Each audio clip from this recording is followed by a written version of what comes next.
Isang masayang pagsasama-sama na naman na magaganap ngayong araw. May nagdaraos kasi ng kaarawan sa isa naming kapamilya. At ito nga ay yung tumatayong pangalawa naming ama o padre de pamilya.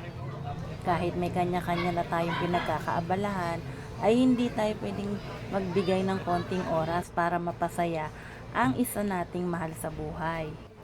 Sa simpleng pagbibigay, lalo na sa special na araw ng birthday niya, ay tunay na magiging masaya at mahalaga at memorable pa.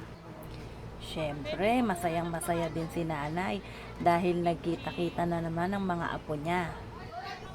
Dito kami kakain sa Sanggipsal para unlimited at eat all you can na.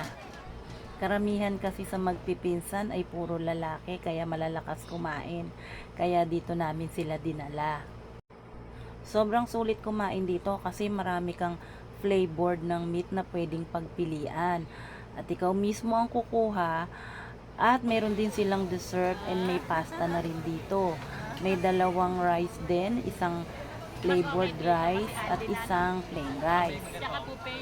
May mga desserts na rin para sa mga kids and para sa adult naman meron silang coffee jelly at buko pandan. First time kong matry dito at masasabi ko in fairness, sa ibang mga nakainan kong sangyup, malasa yung mga meat nila dito.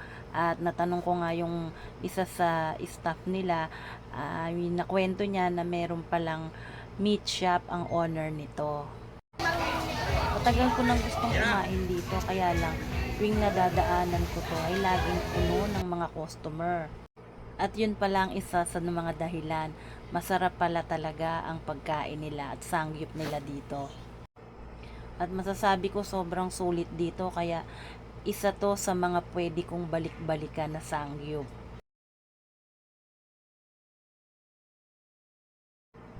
At nung natapos na nga kaming kumain ay inimis na namin yung pinagkainan namin para hindi naman ganong mahirapan yung mga server nila dito. At eto nga si Shedrack, ina-enjoy niya yung paggamit niya ng chopstick. Ito naman si Sipora, nagpapakitang gilas naman ng bata na to. Palibasa, natapos na yung first year birthday celebration niya.